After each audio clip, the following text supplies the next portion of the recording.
तो आप लोग कैसे हो? उम्मीद करते हैं कि आप लोग अच्छे हो। मेरी वीडियो शुरू करने से पहले मेरी channel SD Sonas happy life like share and subscribe ज़रूर करना। आज हम बताएंगे कि ये रामायण में बोले गए हैं, वाल्मीकि जी ने मतलब वो सबको पता है कि वाल्मीकि जी ने लिखे हैं रामायण। एंड रामायण में रानी कैकेयी ने राजा दशरथ से राम जी का वनवास मांगे हैं, है ना। एंड मतलब कैकेयी एक बुरी माँ है, ऐसे ही सबको पता है ना। लेकिन जो ओरिजिनल है ना रामायण में, वहाँ पे रामायण पढ़ने से आपको पता चलेगा कि रामायण में खुद राम जी मतलब माता कैकेयी को बोले हैं ऐसा वरदान मांगने के लिए। ओके, कैसे मतलब क्या वरदान मांगने के लिए? माँ कौशल्या की गर्भ से मतलब राम जी जन्म जरूर लिए, लेकिन माँ कैकेयी राम जी को बहुत मतलब प्राण से भी ज़्यादा प्रिय थे पुत्र राम। सो राम जी खुद कैकेयी को बोले हैं कि माँ आपने पिताश्री से ये वरदान मांगो मेरी बन जाने का, क्योंकि बन जब जाऊंगी तभी मैं रावण को वध कर सकती हूँ। मैं आया हूँ कर सकता हूँ, और इसीलिए मैं धरती में आया हूँ रावण को वध करने के लिए, दुष्ट रावण को वध करने के लिए आया हूँ। और मेरे यहाँ पे राज्य संभालना ये मेरा अभी का काम नहीं है। माँ कैकेयी सुन के एकदम उनका शरीर सुन्न हो गए हैं कि मेरे पुत्र राम, मेरे प्राण प्रिय पुत्र राम मुझे ये चीज़ मांगा है कि उसका वनवास, वो भी 1 साल नहीं, 2 साल नहीं, 6 महीना नहीं, 14 वर्ष वनवास। राम जी ने माँ कैकेयी को बोला है कि ये बात ज़रूर है कि आप, माँ कैकेयी ने मांगने बोले हैं अगर ऐसी बात है तो मैं ज़रूर राजा दशरथ से मांगेंगे। बोलते लेकिन सोच लो माँ, आप मतलब अगर पिता से ये चीज़ मांगोगे तो आपका पुत्र भरत आपको कभी माँ बोल के नहीं बुलाएंगे, आपका सुहाग उजाड़ जाएंगे। माँ कैकेयी का कितना बड़ा बलिदान है। एंड दुनिया में आप कोई कैकेयी के नाम से कोई मतलब कोई पुत्री होगा तो किसी का नाम कैकेयी नहीं रखा जाएगा। माँ कैकेयी भगवान श्री राम को इतना प्रेम करते थे, इतना प्राणों से भी ज़्यादा मतलब प्रेम करते थे। उन्होंने मुस्कुरा के एक चीज़ बोला है कि पुत्र, अगर मेरे सुहाग उजाड़ने से लाखों सुहाग का उजाड़ने से बस जाते हैं। मतलब रावण बहुत पंडित था, ठीक है, लेकिन वो दुराचारी भी था तो असुर। सो रावण आए दिन अत्याचार करते थे। एंड लाखों माओं का सुहाग बच जाएंगे, रावण वध होंगे एंड तुम्हारा काम सिद्ध होगा। तो मैं अपने ऐसे अपना सुहाग कुर्बान करते हूँ भगवान श्री हरि आपकी चरणों में। क्योंकि माँ कैकेयी को पता था कि राम जी ही हरि है और उन्होंने आए हैं धरती में रावण को वध करने के लिए, अंत करने के लिए। सो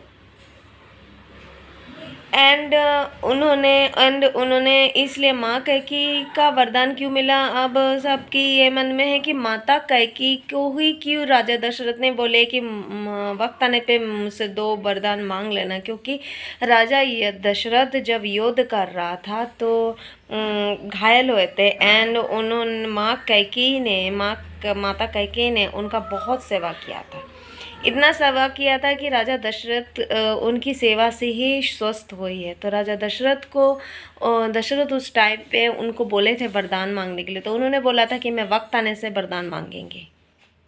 राम जी ही माँ कैकेयी को बोले हैं कि आप जाके बोलो कि भरत राज्य में बैठेगा, राजा बनेगा। अगर तब माँ कैकेयी ने बोले है कि लेकिन मैं तो चाहती हूँ राम कि मेरी प्राण प्रिय पुत्र तुम हो, तो तुम बैठो। तब राम जी ने बोले कि माँ आप ये बात समझो, अगर मैं राजा बन गए, मैं वनवास नहीं गए 14 साल, तो रावण अंत नहीं होगा। ओके, सो इस समय इस वक्त मुझे मेरा धर्म मेन है।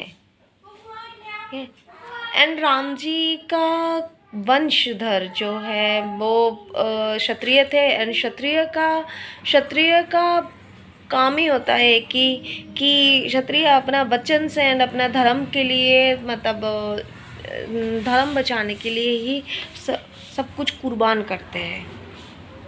ओके, सो सबकी मैक्सिमम आज की हम लोग जानते हैं कि माँ कैकेयी बहुत बुरी थी। माँ कैकेयी की वजह से ही राम जी का ऐसा ही हुआ है। लेकिन ओरिजिनली माँ कैकेयी से बढ़कर राम जी को कोई और प्यार नहीं कर सकते थे। जैसे मतलब द्वापर युग में जब भगवान श्री कृष्ण जन्म लिया था, तो जब भगवान श्री कृष्ण ने जन्म लिया था तो भगवान श्री कृष्ण का ओरिजिनल माँ मतलब देवकी थे। एंड पालन करने वाला माँ यशोदा थे। एंड माँ यशोदा जैसा प्यार कोई नहीं कर सकते, है ना। तो इस जन्म में भी मतलब जब राम जी उस मतलब कृष्ण से पहले राम जी मतलब जन्म लिया है ना। सो राम जी का जन्म देने वाला माँ कौशल्या है। एंड मतलब कैकेयी माँ यशोदा की जैसा रोल निभाया। एंड इसीलिए नेक्स्ट योग में भी, अगले योग में भी देवकी ही माँ कौशल्या है एंड कैकेयी ही माँ यशोदा है भगवान श्री कृष्ण अवतार में। सो माँ कैकेयी के बारे में सब लोग हम बुरे होते हैं। माँ कैकेयी ने हाथ अश्रु नयन नज़र से नहीं बोले हैं, खुश होके बोले हैं कि मेरे राम तुम्हारी क्षत्रिय धर्म एंड ये करने के लिए, रक्षा करने के लिए मुझे हर चीज़ मंजूर है। मुझे विधवा होना मंजूर है। मेरा नाम कभी कोई मेरे बाद मेरा नाम और कोई लेगा नहीं, कोई रखेगा नहीं, वो भी मंजूर है। मेरा पुत्र भरत मुझे माँ ना बोले, ये भी मुझे मंजूर है। सो माँ ऐसे होते हैं। सो रामायण हमें जीना सिखाते हैं। एंड बोलते हैं कि महाभारत एंड मतलब भागवत हमें मृत्यु से सब कुछ सोचना देते हैं, मृत्यु के साथ अगवा करते हैं कि हमारा कितना पाप करने से कितना क्या, कैसे ज़िंदगी जीना है, कैसा क्या नहीं करना है, कैसे पुण्य करना है, कैसे हम स्वर्ग पहुंच सकते हैं, ये चीज़ भागवत सिखाते हैं। एंड रामायण हमें ज़िंदगी जीना सिखाते हैं कि कैसे हमें संसार में रहना चाहिए, क्योंकि राम तो पालन करता हरि है। एंड माँ सीता को भी ये चीज़ पता था कि मुझे तो रावण मतलब लेके जाएगा। एंड आप लोगों को और एक चीज़ बताओ कि हनुमान जी इतना, बजरंगबली इतना शक्तिशाली है, बजरंगबली खुद रावण को वध कर सकते थे। लेकिन पता है राम जी की ऊपर में क्यों छोड़ दिया? क्योंकि रावण चाहते थे, रावण को जब पूछे गए हैं कि आप आपको पता है कि आप ये सब किए हो, सीता मैया को लेके आके अशुभ वन में रख दी हो, तो राम जी तो आपका वध करेगा। फिर भी आप रावण की मतलब राम जी के हाथ में ही वध होना चाहते हो। तो रावण बहुत बड़ा पंडित था, तो उन्होंने बोला है कि मैं राम जी के हाथ में मौत होगा, मतलब भगवान श्री हरि के हाथ में मेरा मौत होगा, तो मैं तो उद्धार हो जाऊंगा। लेकिन मेरा जो वंशधर है वो लोग तो राम जी को दर्शन नहीं कर पाएंगे। इसीलिए मैं सीता मैया को लेके आके अशोक वन में रखा हूँ, ताकि उसी बहाना में राम जी आए लंका में, और मेरे जो श्रीलंका के जितने भी लोग हैं एंड जो मेरे वंशधर है वो प्रभु श्री भगवान विष्णु का अवतार राम को दर्शन कर पाए।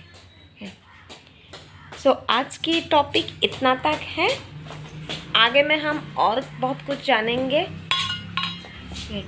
सो आज इतना तक ही है। सो मिलते हैं नेक्स्ट वीडियो में। तब तक आप लोग मेरे channel SD Sonas happy life like share and subscribe ज़रूर करना। जय श्री राम, जय बजरंग बली।